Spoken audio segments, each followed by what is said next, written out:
Students, welcome to my YouTube channel. आज मैं आपके लिए लेकर आई हूँ राजस्थान के आर्ट और कल्चर का एक इम्पोर्टेंट टॉपिक। तो क्या है टॉपिक? राजस्थान के लोक देवता। तो राजस्थान के लोक देवताओं में हम सबसे पहले जानेंगे राजस्थान के पीरों के बारे में। तो राजस्थान में कितने पीर हैं?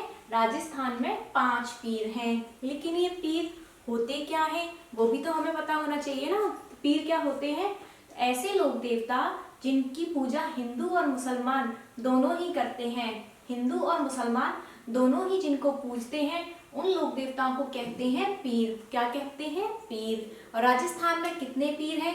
राजस्थान में है 5 पीर। वो 5 पीर कौन कौन से हैं? गोपा मेरा है। क्या ट्रिक है? गोपा मेरा है। गो से गोगा जी, पा से पाबू जी, म से मेहा जी, रा से रामदेव जी और ह से हो जाएगा हड्बू जी। तो गोपा मेरा है। तो सबसे पहले हम बात करते हैं कौन से लोक देवता की? तो हम बात करते हैं सबसे पहले गोगा जी की। तो चलते हैं हम हमारे टॉपिक पर। तो गोगा जी का पूरा नाम क्या था? गोगा जी चौहान। क्या नाम था? गोगा जी चौहान, अर्थात गोगा जी चौहान वंश से संबंधित हैं। गोगा जी का जन्म कहाँ हुआ था? गोगा जी का जन्म हुआ था ददरेवा चूरू में। कहाँ हुआ था गोगा जी का जन्म? चूरू में एक जगह होती है, जगह पड़ती है जिसका नाम है ददरेवा। उस ददरेवा जगह में इनका जन्म हुआ था गोगा जी का। गोगा जी के पिताजी का नाम था जेवर सिंह। क्या नाम था? जेवर सिंह। उनकी माता का नाम क्या था? उनकी माता का नाम था बाछल दे। क्या हुआ था कि जो जेवर सिंह और बाछल दे थे ना, उनके कोई पुत्र नहीं था, तो उन्होंने गुरु गोरखनाथ की पूजा की। आदि गुरु गोरखनाथ थे उस टाइम पे, उनकी पूजा की।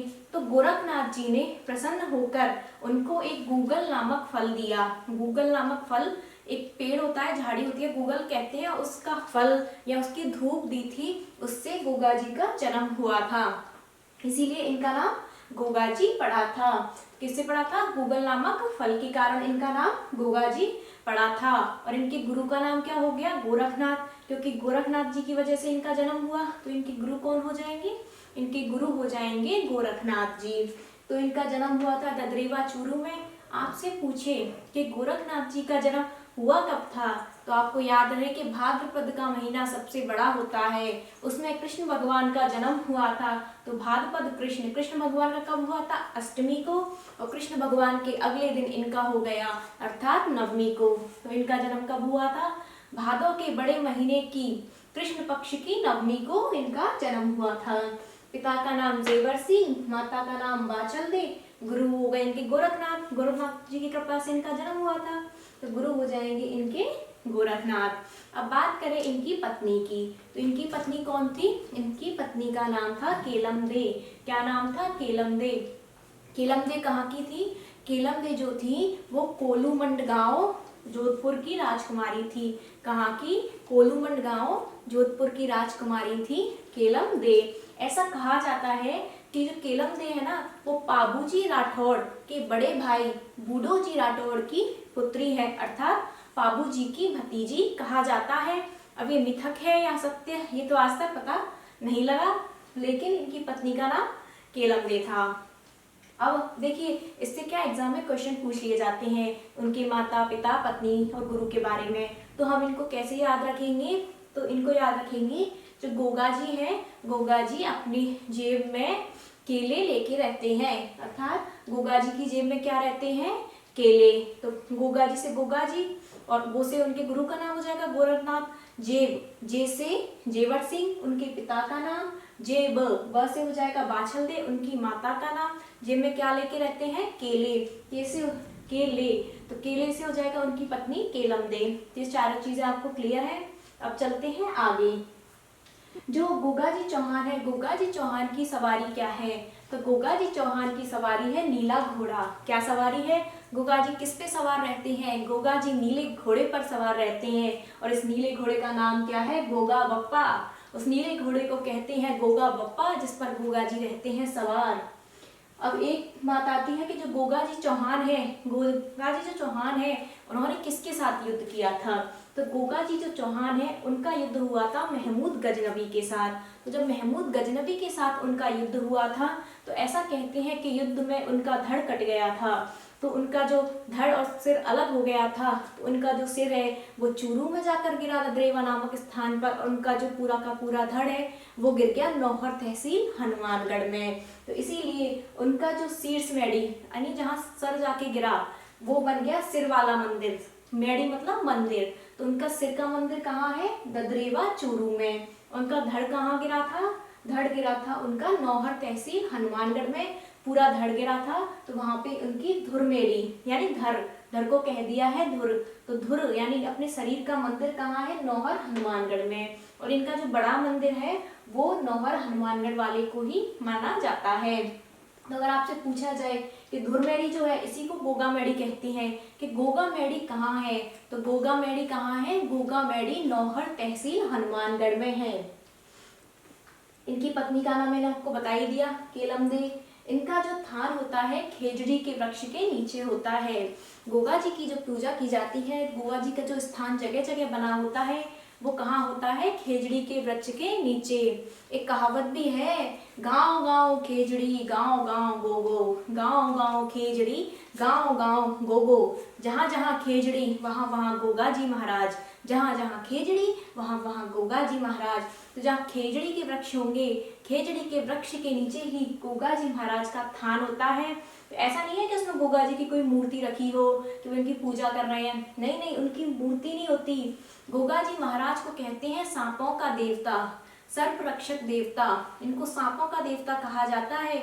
इसीलिए गोगा जी की जो खेजड़ी का वृक्ष होता है उसके नीचे किसी भी पत्थर पर या लकड़ी पर ऐसे सर्प बनाया हुआ होता है। इस तरह से मान लीजिए ये इस तरह से ये बना दिया सर्प, ये हो गया सर्प, ये सर्प है। इस प्रकार की सर्प की आकृति वहाँ चिन्हित होती है, इसकी पूजा की जाती है। तो खेजड़ी के थान के नीचे गोगा जी का जो प्रतीक चिन्ह है वो क्या है? सर्प, और इसकी पूजा करते हैं। अब बात करते हैं हम गोगा जी के उपनामों की। तो गोगा जी के उपनाम क्या क्या है? जाहर पीर, सर्प रक्षक देवता, गायों का रक्षक देवता। अब हम ये भाई हम पढ़ रहे हैं तो हमारे मन में ये बात तो आएगी कि इनका नाम जहार पीर क्यों है, क्यों कह दिया इनको जहार पीर? किसी और लोक देवता को भी तो कह सकते थे कि भाई वो है जहार पीर, लेकिन इनको क्यों कहते हैं? इनको सांपों का रक्षक देवता क्यों कहते हैं?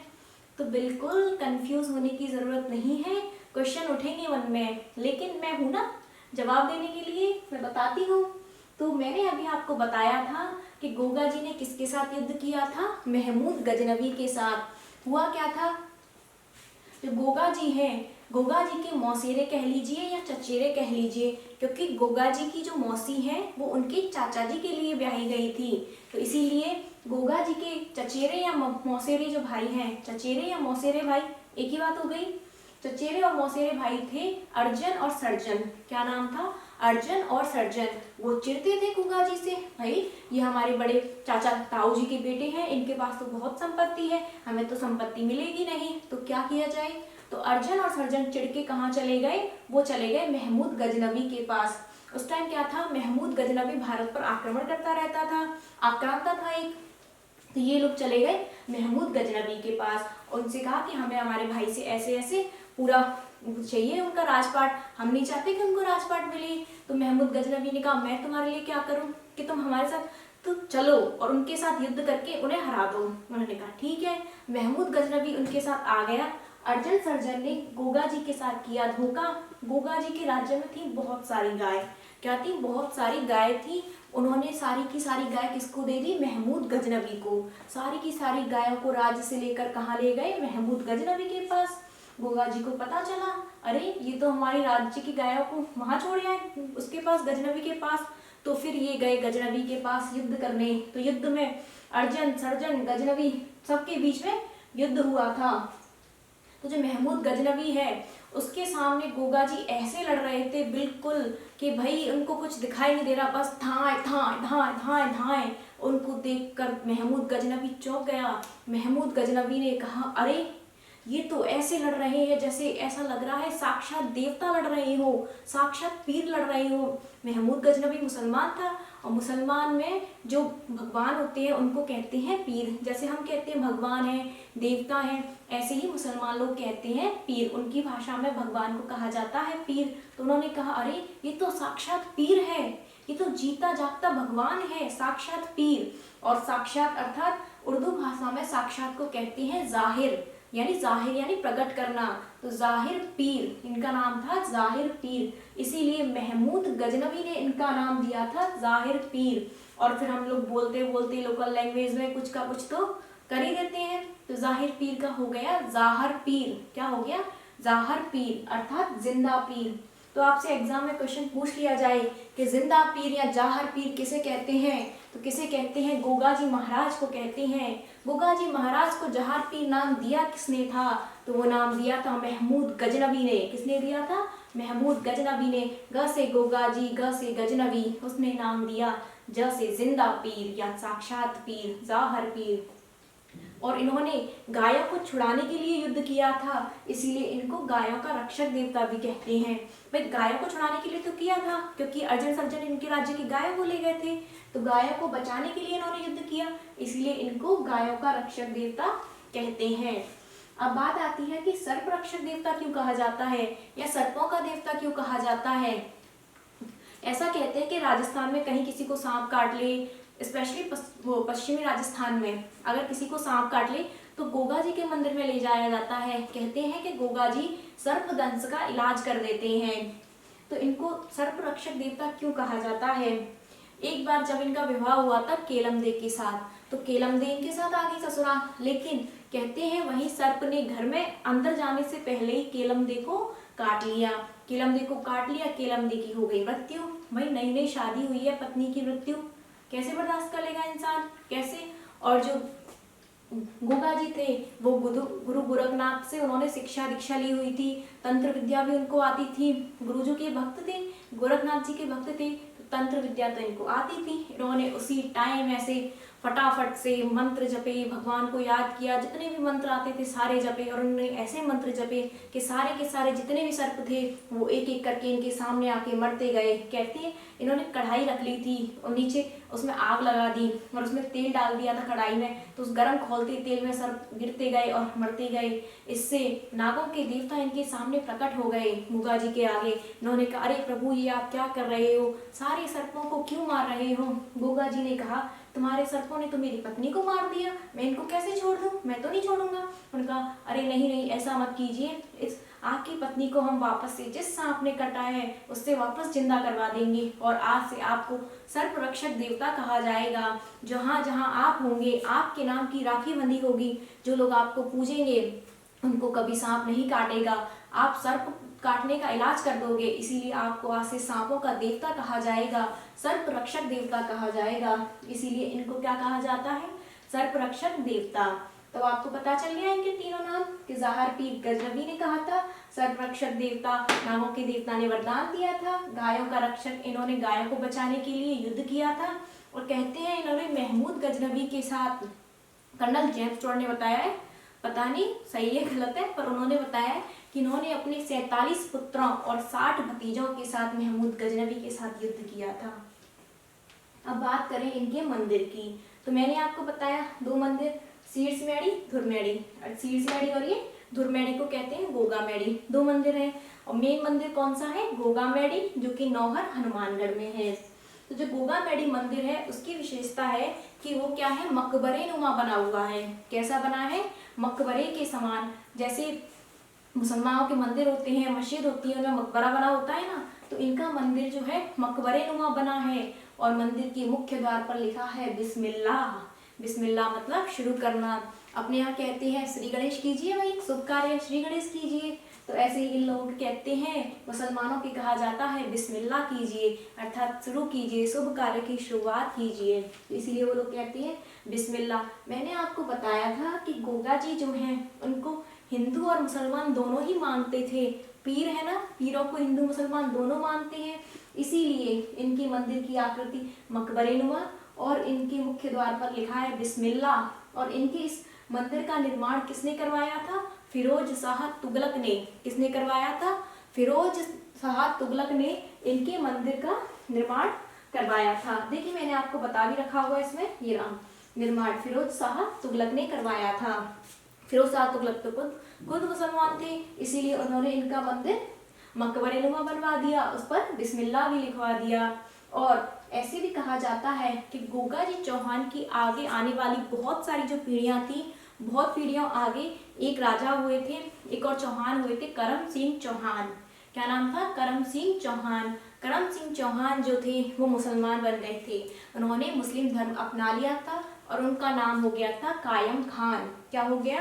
कायम खान। तो वो लोग बन तो मुस्लिम गए, मुस्लिम धर्म भी अपना लिया, लेकिन गोगा जी के वंशज रहेंगे वो, तो गोगा जी को तो पूजेंगे ही भाई, अपने परदादा दादा जो भी लगते हैं अपनी पीढ़ी के पुराने देवताओं को तो पूजेंगे। तो इसीलिए वो लोग भी इस मंदिर में आते हैं, उनको कहती हैं कायम खानी मुसलमान। क्या कहते हैं? कायम खानी मुसलमान।